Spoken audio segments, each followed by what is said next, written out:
Kemarin kita sudah berbicara tentang pendahuluan, terutama menguatkan citasi di dalam pendahuluan, termasuk juga memberikan urgensi. Jadi penelitian ini pentingnya buat apa? Kenapa kok meneliti bidang ini? Termasuk juga memberikan gambaran secara singkat tentang metode yang kita pakai di dalam penelitian itu, tidak rinci tapi singkat saja. Kemudian juga kalau di sini saya gunakan Scopus, maka alasan saya memilih Scopus itu apa? Kenapa saya tidak pilih yang lain? Kenapa saya tidak pilih Web of Science, atau saya tidak pilih PubMed atau Moraref misalnya, atau Sinta atau Google Scholar, tapi kok saya pakai Scopus? Ini saya kasih alasannya, saya kasih 2 citasi cukup. Itu tentang pendahuluan. Sekarang kita akan berbicara tentang metodologi atau metode.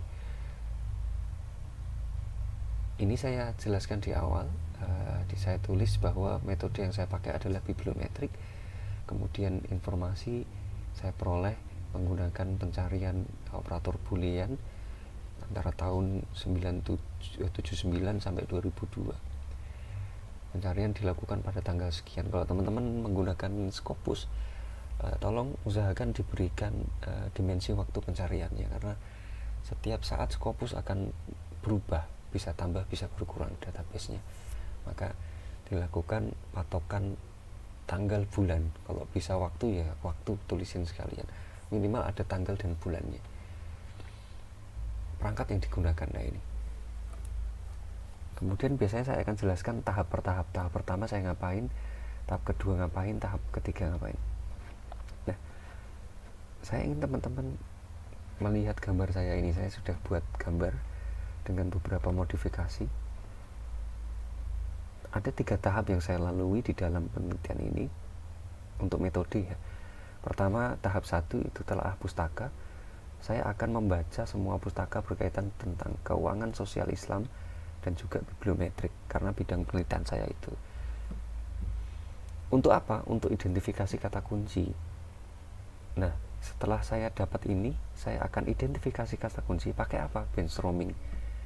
Jadi saya mengidentifikasi itu dengan brainstorming. Brainstorming itu ya membaca, kemudian juga membaca report, kemudian konsultasi sama ahli dan lain-lain, hingga akhirnya saya putuskan saya dapat keyword ini. Cari kata kunci ya, caranya brainstorming, dapat keyword. Tapi saya harus baca telaah pustaka ini dulu. Keywordnya apa? Title, abstract keyword, kemudian Islamic and social and finance.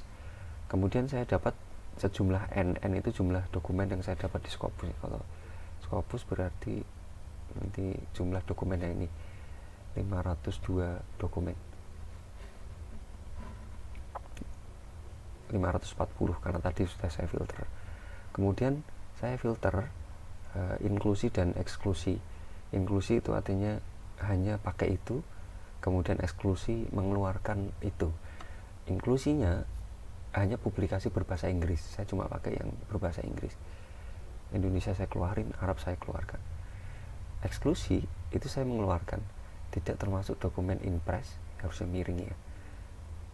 Dokumen impress itu artinya dokumen yang masih proses cetak, proses publish ya, tapi sudah diterima. Tidak termasuk publikasi tahun 23, karena saya pakainya 22 saja. Akhirnya kenanya 502. Nah ini angka ini 502 dokumen terpilih. Nah kemudian ini sudah masuk tahap 2 ya. Tahap 3, nah inilah yang penting. Tahap 3 ini saya akan mengacu kepada paper ini pada bagian type of analysis. Saya ambil ini, metode ini, nanti tolong paper ini disitasi juga ya di dalam penjelasan metodologi.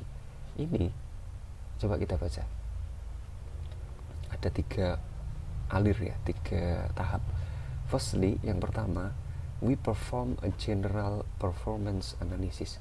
Jadi yang pertama dilakukan adalah melakukan analisis secara umum. Apa yang dilakukan pada tahap ini? This section extract public info about the dataset and the literature growth over the years. Jadi yang dilakukan pada tahap ini adalah memberikan informasi umum tentang dataset yang diunduh dan juga tentang pertumbuhan literatur tahunan. Itu kalau dituliskan di sini berarti ini general performance di tahap ini, tahap pertama ya. Dalam tahap ketiga, apa yang kita analisa? 1. Dataset information. 2. Literatur growth. Kalau di dalam jurnal kita scroll ke bawah nih, ini namanya dataset information. Jadi mendeskripsikan tentang dataset yang kita peroleh. Ini diambil dari R ya. Kalau teman-teman menggunakan metode bibliometrik pakai R, kemudian bibliosha ini nanti akan muncul ini informasi umumnya. Kemudian kedua, artikel grow pattern. Ini perkembangan dokumen per tahunnya. Sama kan dengan ini berarti literatur growth. Nah, dikasih angka ya. Grafik semuanya dikasih angka. Teman-teman jangan grafik polosan, nggak ada angkanya. Dikasih angka supaya pembaca bisa memahami dengan cepat, nggak usah interpretasi lagi. Manjakan pembaca, intinya itu. Kemudian yang ketiga, apa yang dia lakukan? Coba kita lihat the type of analysis. We also address critical aspect of the literature such as the most relevant author.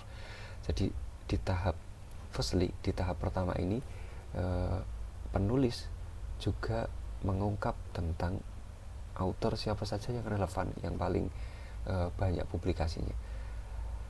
Their base countries and affiliation, termasuk juga dari sisi negara dan juga afiliasinya. Kalau kita scroll ke bawah, berarti ini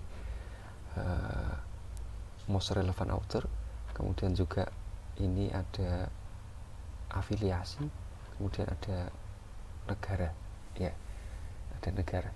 Yang terakhir, Bradford's Law, ini untuk mengetahui core sources, jadi jurnal-jurnal inti. Sebenarnya pakai Scopus bisa aja, cuman rupanya di sana ada celah kelemahan. Jadi dia pakai source untuk mendeteksi source ini, dia pakai Bradford Law. Jadi untuk mengetahui jurnal inti. Nah itu sampai sini. Ini ngacunya ke sini, ke type of analysis ini.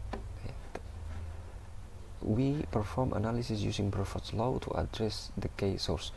Jadi jurnal-jurnal utamanya itu apa, untuk deteksi itu kita pakai Bradford Law. Berarti masuk sini tuh. Jadi general performance analysis tuh menganalisa 4. 1. Dataset information, literatur growth, kemudian most relevant author, countries and affiliation, terakhir Bradford Law. Jadi 4 hal ini yang dianalisa di general performance analysis. Kemudian yang kedua, citation analysis, mengacunya sampai sini. Secondly, yang kedua, we perform a citation analysis. Sama ya, citation analysis. Kemudian di sini ada 4.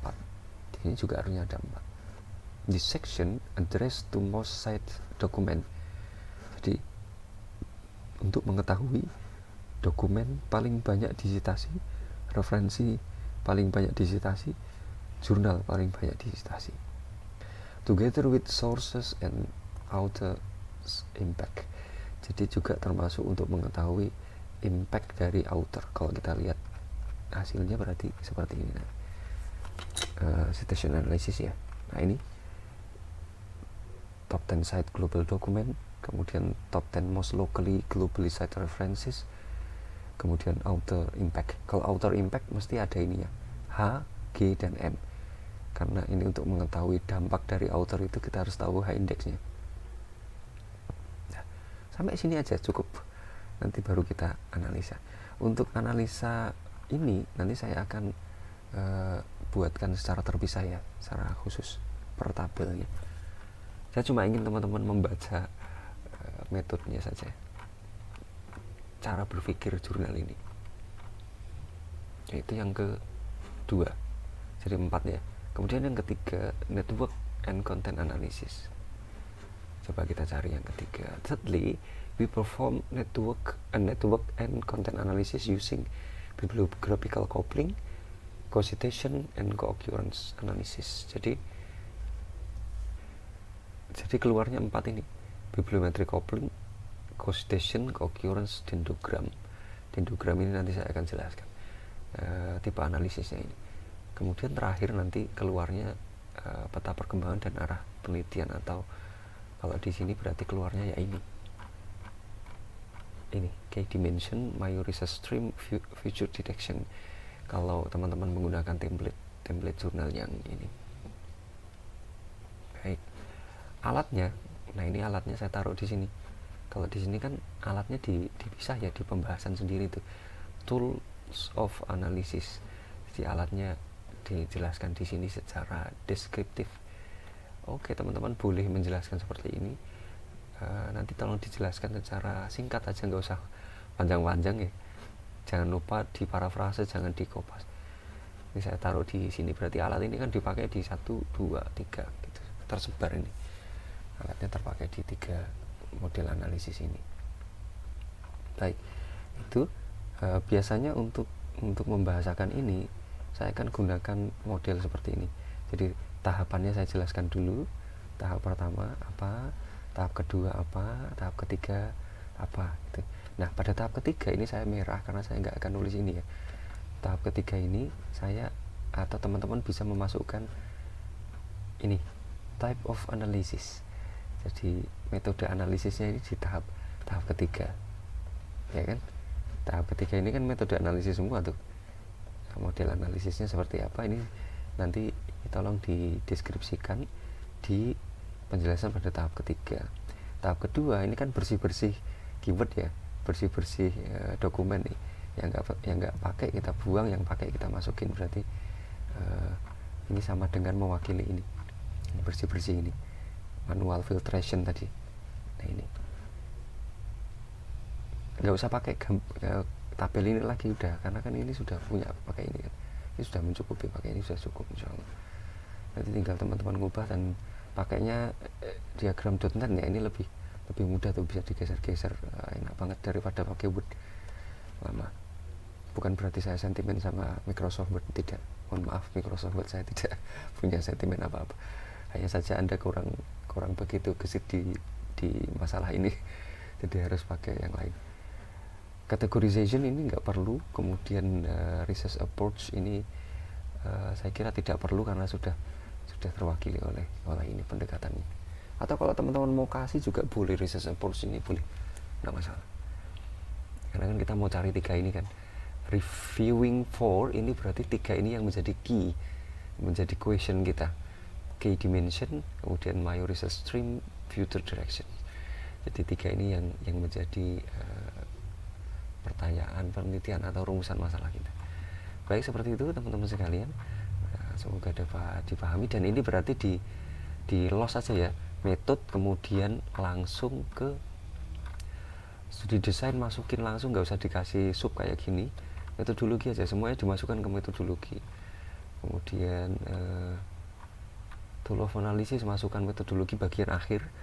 Kemudian type of analysis dimasukkan modelnya.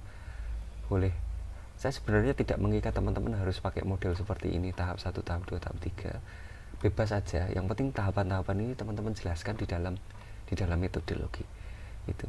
Jadi tidak harus pakai gaya seperti ini atau gaya seperti jurnal ini secara plek ya, secara 100% sama, enggak. Justru jangan. Kalau teman-teman bisa mengelaborasi atau mengembangkan dengan gaya teman-teman yang intinya jurnal ini sebagai pijakan saja supaya tidak jauh-jauh nanti kemana-mana, silahkan. Saya lebih suka seperti itu, nanti silahkan dikembangkan. Baik, demikian, semoga dapat dipahami. Terima kasih. Assalamualaikum warahmatullahi wabarakatuh.